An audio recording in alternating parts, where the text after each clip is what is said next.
SRM Tamil பேராயத்தின் பிரம்மாண்ட பேச்சு போட்டி முதல் பரிசு 5 லட்சம். சொல் தமிழா சொல் 2025 பிரம்மாண்ட பேச்சு போட்டி கோவை மண்டலம். போட்டி நடைபெறும் நாள் 16/3/2025. இடம் PSG கலை மற்றும் அறிவியல் கல்லூரி, கோவை. போட்டியில் பங்கேற்க QR கோடை ஸ்கேன் செய்து விண்ணப்பத்தை அனுப்புங்க. இந்திய ஜனநாயக கட்சியின் சார்பில் நடைபெற்ற பேச்சாளர் பயிலரங்க நிகழ்வின் 3ஆம் கட்ட நிகழ்வு நேற்று SRM பல்கலைக்கழகத்தில் மிக சிறப்பாக நடைபெற்றது.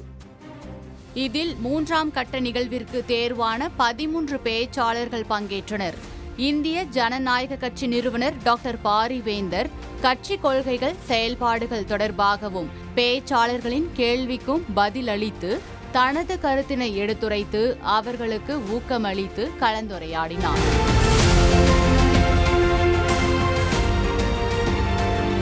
மேலும் குடும்ப ஆட்சி மற்றும் குடும்ப கட்சிக்கும் உள்ள வேறுபாடு குறித்தும், ஊழல் மற்றும் லஞ்சத்திற்கான வேறுபாடு குறித்தும், பொருளாதார அடிப்படையில் இடஒதுக்கீட்டின் முக்கியத்துவம் குறித்து டாக்டர் பாரிவேந்தர் எடுத்துரைத்தார். தமிழ்நாட்டில் ஒரு கட்சி அரசியல் ஆரம்பிக்கப்பட்டு நேர்மையாக நடக்குது, உண்மையாக நடக்குது, லஞ்சம் இல்லாமல் நடக்குது. இடையில் அந்த தலைவர் முறை போட்டிட்டு ஒரு முறை தோற்றாலும் அதோட வெற்றி பெற்றாலும் எது வரைக்கும் நம்ம தமிழ்நாட்டு மக்களுக்கு ஒரு உதாரணமாக தான் இருந்துருக்க முடியும். பைசா யார்ட்டையும் இது பண்ணும். ஏன் இது மாதிரி வந்ததுன்னா ஊழல் நாட்டில் ஜாஸ்தியாக இருக்குது. அரசியல் என்ன தான் ஒதுங்கி இருந்தாலும் அது ஒன்று பாதிக்கும்.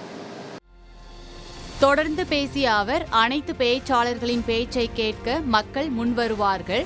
ஆனால் முதல் 3 நிமிடங்கள் அவர்கள் பேசுவதை பொறுத்தே அவர்களின் பேச்சை தொடர்ந்து கேட்பார்கள்.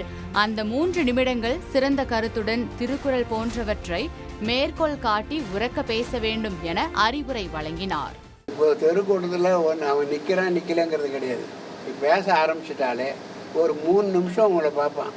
அடுத்த விஷயம் வெளியே வருதுன்னா யாராக இருந்தாலும் கேட்பாங்க. அந்த முதல் கவர்ச்சி அதுதான் முதல் அவசியம். அந்த கவர்ச்சி உறக்க பேசுதல் ப்ளஸ் 2 கருத்துக்களை சொல்கிறது. பாரதியார் பாட்டோ அல்லது திருக்குறளையோ சொல்லி ஒரு சவுண்டு விட்டுட்டு அதுக்கடுத்து நீ ஆரம்பிச்சின்னா சொல்ல ஆரம்பிக்கிறான்.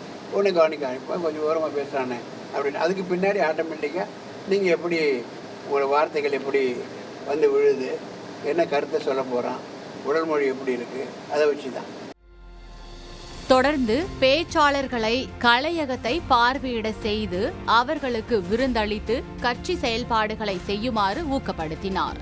இந்த நிகழ்வில் கட்சியின் இணை பொதுச் செயலாளர் முனைவர் சண்முகம், மக்கள் தொடர்பு அதிகாரி லதா, மாநில விளம்பர மற்றும் ஊடக பிரிவு செயலாளர் முத்தமிழ் செல்வன், கட்சியின் தகவல் தொழில்நுட்ப அணியின் மாநில செயலாளர் ரமேஷ், துணை செயலாளர் நாராயணசாமி ஆகியோர் கலந்து கொண்டு சிறப்பித்தனர்.